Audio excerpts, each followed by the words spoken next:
This is Mark Langley's Horsemanship podcast, a podcast helping people to provide solutions in a calm, connected way. I'm Jenny Langley. And I'm Mark Langley. This week we're talking about mindsets in horses and how these can be changed to help solve some problems. Mark, your first question comes from Jessie from Australia. She has got a horse, it's a few questions, and they all relate to her 15-year-old Australian stock horse, Palomino mare.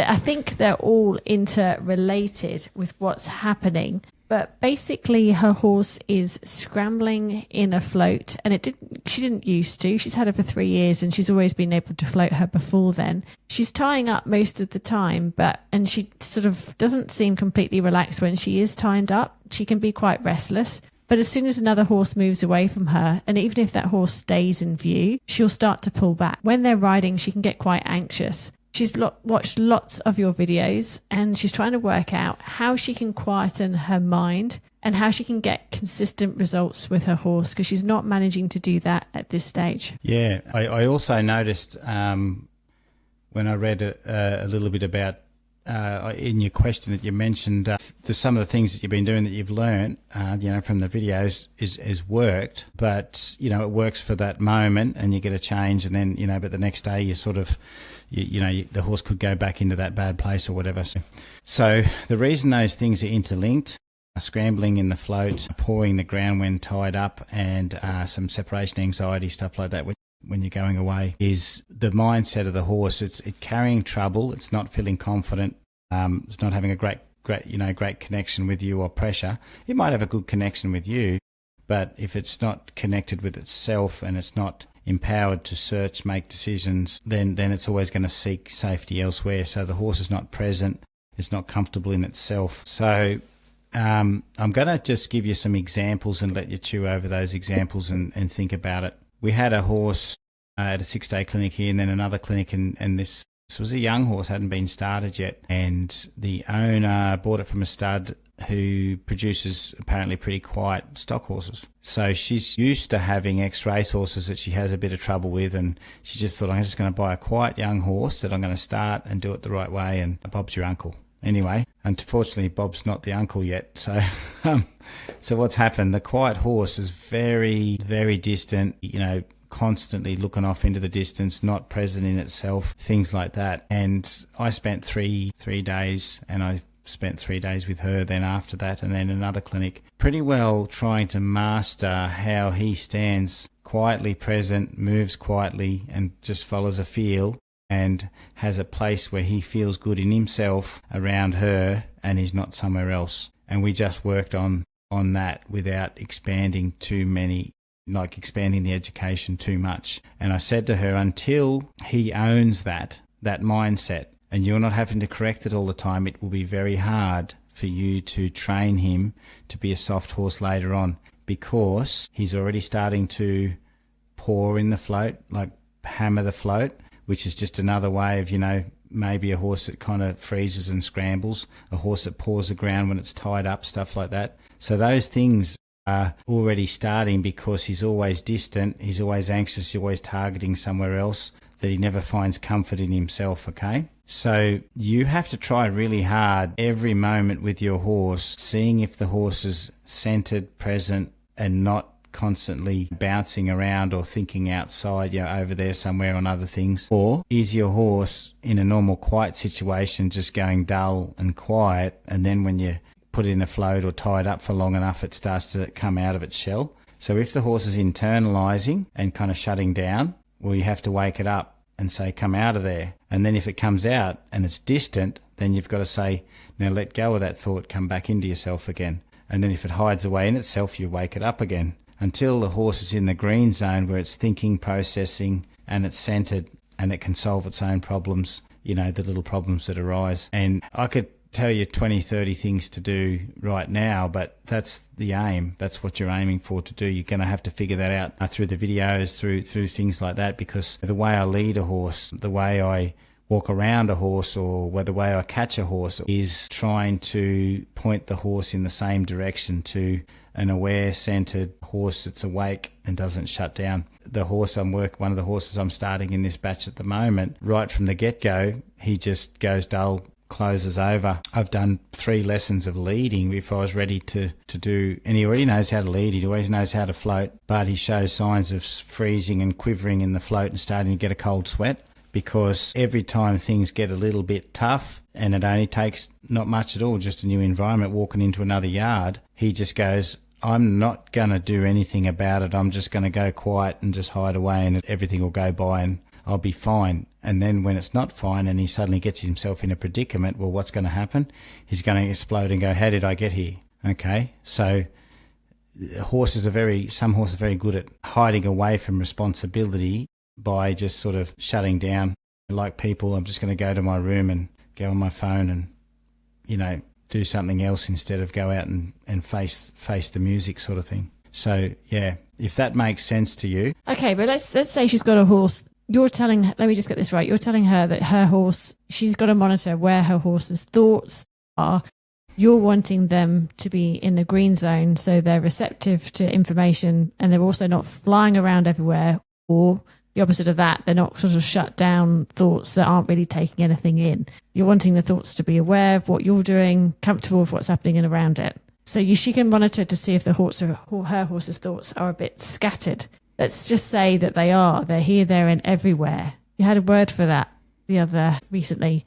Chicken thoughts. Like chicken thoughts. That's it. Yeah, so, when a chicken's kind of looking at one thing, the other looking for bugs. Or let's just say that her horses, they're very scattered thoughts. They're chicken thoughts. And I know, Jessie, you said that she's able to follow a feel on the lead, and you don't think that it's related to that.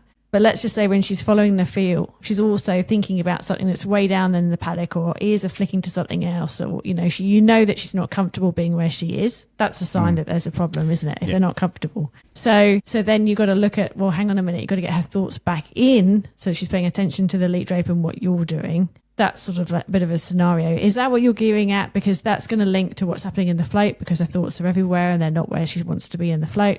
It's also goes back to, when she's on a ride, she's getting high anxiety, she's not able to self-regulate. That's because her thoughts were everywhere. They weren't with you. They weren't on the trail ride. They want to be back somewhere else. So it all goes wrong. Am I right? Am I right with that? Because where do you start? Like, it's a massive thing. The problem is, even teaching a horse to lead nicely can get a horse to not solve problems. So if you get, you've got to analyze your horse, and if you get a horse to lead nicely, then what are you going to do with that when you teach it to follow a feel? What are you going to do with that feel? Are you going to empower your horse with that feel, or just give it a pathway like the yellow brick road that it can just zone out on? So some people get their horses leading amazingly, but then all that feel does is disrupt the horse from the world that's kind of scaring it and makes it feel safe. Yes, the reins are making it feel safe. Yes, sometimes we need the feel to get a horse to stop thinking about a big problem, because that big problem is basically taking over. So we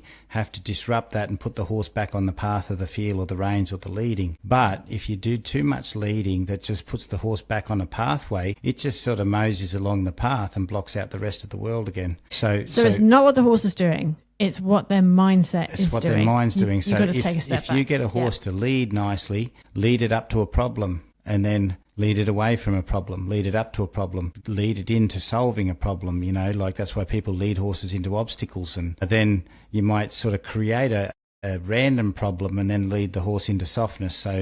But the idea is the horse is leading and thinking and processing its environment as well. So it's not just like some horses get good at doing one thing at a time, but they're not multitasking in their mind. Okay, so let's narrow it down. Let's say her horse isn't thinking. How do you get it to think? Because it's got chicken thoughts. Well, you just disrupt that thought when it disappears by an interruption, and just whether it be pick up a rope, whether it be banging your leg, whether it be stepping over somewhere else.